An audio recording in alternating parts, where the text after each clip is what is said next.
আত্মার পবিত্রতা এবং বিশুদ্ধতার একটা ফজিলত তুলে ধরবে আপনাদের সামনে। আনাস রাদিয়াল্লাহু তাআলা আনহু থেকে বর্ণিত, তিনি বলেন, কুন্না ইয়াওমান জুলুসান ইনদা রাসূলিল্লাহ সাল্লাল্লাহু আলাইহি ওয়াসাল্লাম, একদিন আমরা এরকম রাসূল সাল্লাল্লাহু আলাইহি ওয়াসাল্লামের নিকটে বসেছিলাম। ইয়াত্তালিউ আলাইকুম আল আন মিন হাদাল ফাজর রাজুলুম মিন আহলিল জান্নাহ, আল্লাহর নবী বললেন, এখনই একজন মানুষ তোমাদের সামনে আসবে দরজা দিয়ে, যে আসলে জান্নাতের অধিবাসী, যে জান্নাতের মানুষ। ফাতালা রাজুলুম মিনাল আনসার, তো আমরা দেখলাম তাকিয়ে যে একজন আনসারী সাহাবী প্রবেশ করলো, ওযু করে মসজিদের মধ্যে ঢুকতেছে। পরের দিন রাসূলুল্লাহ সাল্লাল্লাহু আলাইহি ওয়াসাল্লাম আবার একই কথা বললেন যে এখনই তো মসজিদের মধ্যে একজন ব্যক্তি প্রবেশ করবে যে জান্নাতি। আবার ওই ব্যক্তি, ওই আনসারী সাহাবী প্রবেশ করলো মসজিদের মধ্যে। তৃতীয় দিনও রাসূলুল্লাহ সাল্লাল্লাহু আলাইহি ওয়াসাল্লাম একই কথা বললেন, আবার ওই আনসারী সাহাবী প্রবেশ করলো। তো আব্দুল্লাহ ইবনে আমর ইবনে আল-আস, তার মনের মধ্যে প্রশ্ন জাগলো যে রাসূল সাল্লাল্লাহু আলাইহি ওয়াসাল্লাম 3 দিন এই একই সাহাবীর ক্ষেত্রে জান্নাতের সুসংবাদ দিলেন, এই লোক করে কি, এটা আমি একটু যাচাই করব। ইন্নী লাহাইতু আবি ফাআকসামতু আল্লা আদখুলা আলাইহি সালাতান, তো তিনি ওই ব্যক্তির বাড়িতে গিয়ে তার কিছু সমস্যা এবং প্রবলেমের কথা বলে তাকে বললেন যে আমাকে আপনার বাড়িতে একটু 2-3 দিন থাকার ব্যবস্থা করে দেন। আব্দুল্লাহ ইবনে আমর ইবনে আল-আস ওই সাহাবীর বাড়িতে গিয়ে এটা বললেন। তখন ওই সাহাবী তাকে তার বাড়িতে থাকার ব্যবস্থা করে দিল।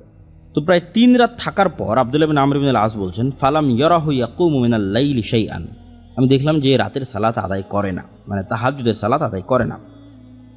এবং দিনের বেলা খেয়াল করে দেখলাম যে সে সিয়াম পালন করে না, তথা স্বাভাবিক যে ফরজ সালাত, সে ফরজ সালাত আদায় করে, সারাদিন দুনিয়ার কাজেই ব্যস্ত থাকে।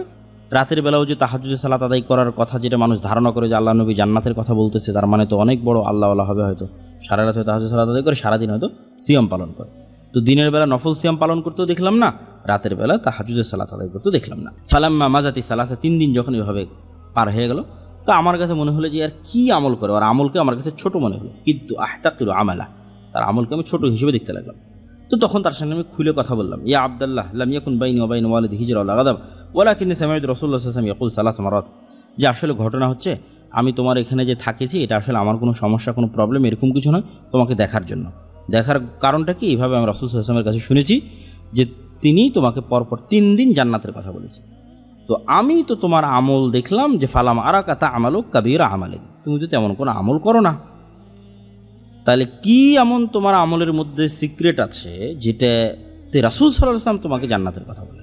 আল্লাহ নবীর কথা তো মিথ্যা হতে পারে না, কিন্তু তোমাকে তো কোনো আমল করতে দেখি না। তখন ওই ব্যক্তি বলল যে আচ্ছা, আমিও তো আসলে ওরকম কোনো আমলের কথা জানি না যে আমি এরকম কোনো বড় কোনো আমল করি, তবে একটা জিনিস, সেটা হচ্ছে গায়রা আন্নী লা আজিদু ফি নাফসি আলা আহাদিন মিনাল মুসলিমিনা গিশশান ওয়ালা আহসিদুহু আলা মা আতাহুল্লাহু ইয়াহু, যে আমি প্রতিদিন যখন ঘুমাতে যাই তখন আমার নফসে পৃথিবীর কোনো মুসলমানের জন্য কোনো হিংসা, কোনো রাগ, কোনো দুঃখ, কোনো কষ্ট, কোনো অভিমান রেখে আমি ঘুমাতে যাই না। সে আমাকে এখন কোনো মানুষ যত কষ্টই দিক, আমাকে এখন যত মানুষ যত আঘাতই দিক, আমার যত ক্ষতি করুক, আমি কি করি, আমার নফসকে, আমার কাল্পকে পরিপূর্ণ স্বচ্ছ পরিষ্কার অবস্থায় ঘুমাতে যাই। দুনিয়ার কোনো মানুষের প্রতি কোনো হিংসা নাই, দুনিয়ার কোনো মানুষের প্রতি কোনো রাগ নাই, দুনিয়ার কোনো মানুষের প্রতি কোনো চাওয়া নাই, দুনিয়ার মানুষের প্রতি কোনো ক্ষোভ নাই, কিচ্ছু নাই।